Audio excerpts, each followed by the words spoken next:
Bismillahirrahmanirrahim. Assalamualaikum warahmatullahi wabarakatuh.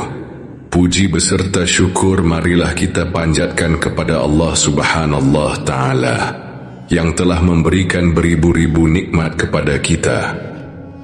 Tidak lupa selawat serta salam selalu tercurahkan kepada Nabi Muhammad Shallallahu Alaihi Wasallam.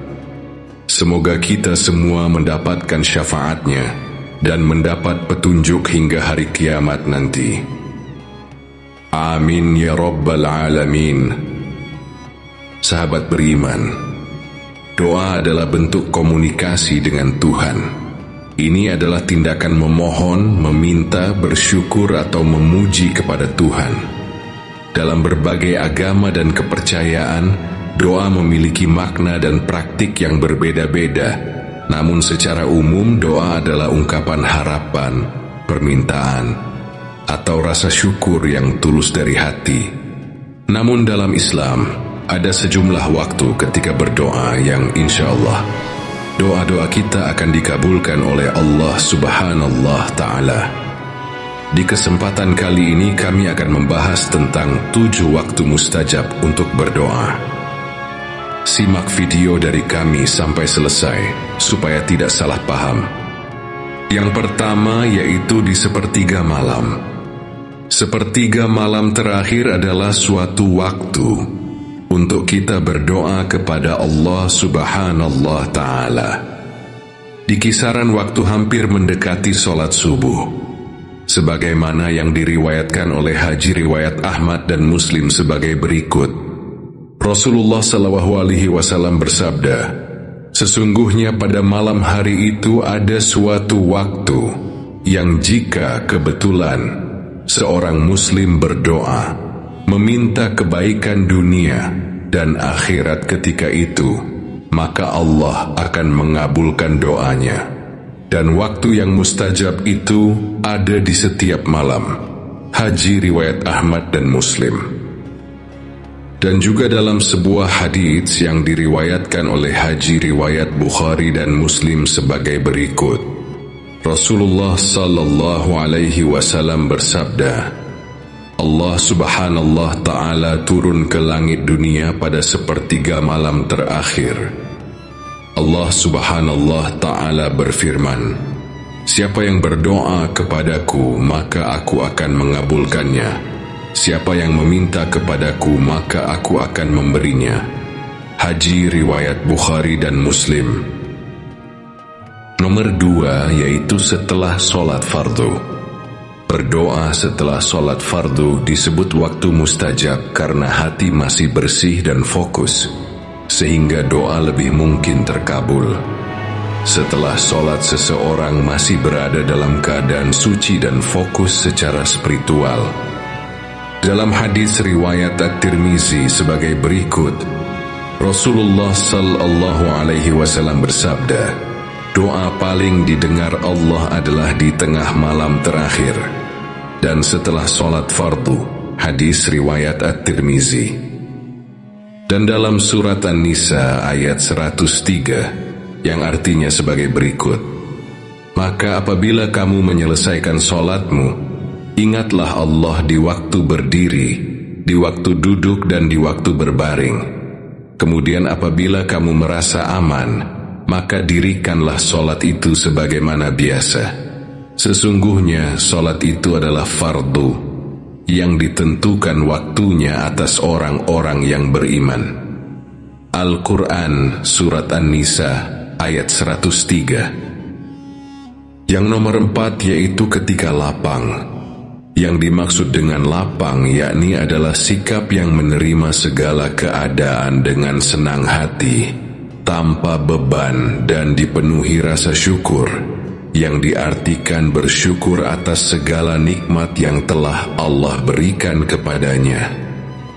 Sebagaimana yang kita ketahui, manusia baru mengingat Tuhan ketika dalam keadaan tertimpa musibah atau dalam keadaan yang sulit.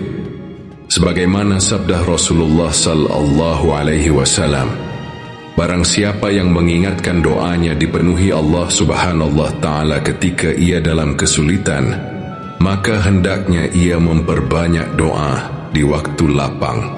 Haji riwayat Tirmizi dan Hakim. Yang nomor 5 yaitu waktu azan dan iqamah. Meski waktu ini cukup singkat, kita tidak boleh menyia-nyiakan waktu antara azan dan iqamah. Sebab di waktu ini merupakan salah satu waktu yang mustajab untuk kita berdoa, memohon ampunan, meminta, atau mendekatkan diri kepada Allah Subhanahu wa Ta'ala. Rasulullah sallallahu alaihi wasallam bersabda, "Jika azan untuk salat telah dikumandangkan, maka dibukalah pintu-pintu langit dan doa pun dikabulkan."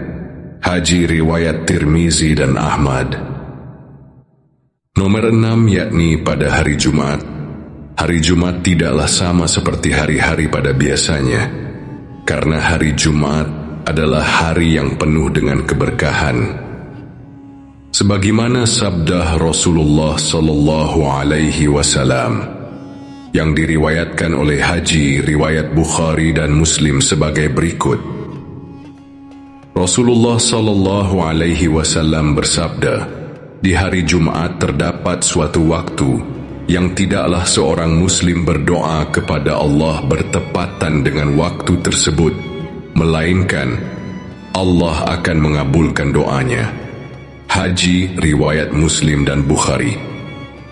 Namun para ulama berbeda pendapat mengenai kapan waktu mustajab berdoa di hari Jumat. Al-Iman An-Nawawi mengatakan bahwa dimungkinkan waktu ijabah berganti-ganti di setiap Jumatnya. Dan yang terakhir yaitu pada malam Lailatul Qadar. Lailatul Qadar adalah malam yang paling mulia dari 1000 bulan. Malam ganjil yang diyakini datang di 10 hari terakhir di bulan Ramadan ini merupakan waktu yang kita nantikan semua. Karena apabila kita melakukan amal kebaikan pada malam itu, seolah-olah kita telah melakukan ibadah yang bernilai setara dengan 1000 bulan. Allah Subhanahu wa Ta'ala berfirman, "Malam kemuliaan itu lebih baik daripada 1000 bulan. Pada malam itu para malaikat turun, tak terkecuali malaikat Jibril dengan izin Tuhannya untuk mengatur segala urusannya. Malam itu penuh dengan kesejahteraan sampai terbitnya fajar." Al-Quran Surat Al-Qadar ayat 3-4. Maka dari itu malam Lailatul Qadar adalah malam yang mustajab untuk berdoa kepada Allah Subhanahu wa Ta'ala. Tetapi tidak diketahui secara pasti kapan Lailatul Qadar yang dimaksud. Ada baiknya kita selalu berdoa dan melakukan amal kebaikan selama bulan Ramadan supaya kita mendapatkan keberkahannya. Itulah yang bisa kami sampaikan. Marilah kita senantiasa selalu berdoa kepada Allah Subhanahu wa Ta'ala. Baik dalam keadaan susah maupun senang, kita harus mengingat Allah. Dalam Al-Quran Surat Ghafir ayat 60 yang artinya sebagai berikut, "Dan Tuhanmu berfirman, berdoalah kepadaku, niscaya aku akan perkenankan bagimu. Sesungguhnya orang-orang yang sombong tidak mau menyembahku akan masuk neraka jahanam dalam keadaan hina dina." Al-Quran Surat Ghafir ayat 60. Semoga yang kami sampaikan bermanfaat bagi sahabat beriman, dan semoga sahabat beriman selalu diberikan kesehatan, dilapangkan rezekinya, dan diberikan umur yang barokah oleh Allah Subhanahu wa Ta'ala. Amin ya Rabbal Alamin. Sekian penjelasan dari kami. Apabila ada salah dalam penulisan teks atau dalam pembicaraan yang tidak mengenakan bagi sahabat beriman, kami mohon maaf yang sebesar-besarnya. Dan kami akhiri dengan mengucapkan Assalamualaikum warahmatullahi wabarakatuh.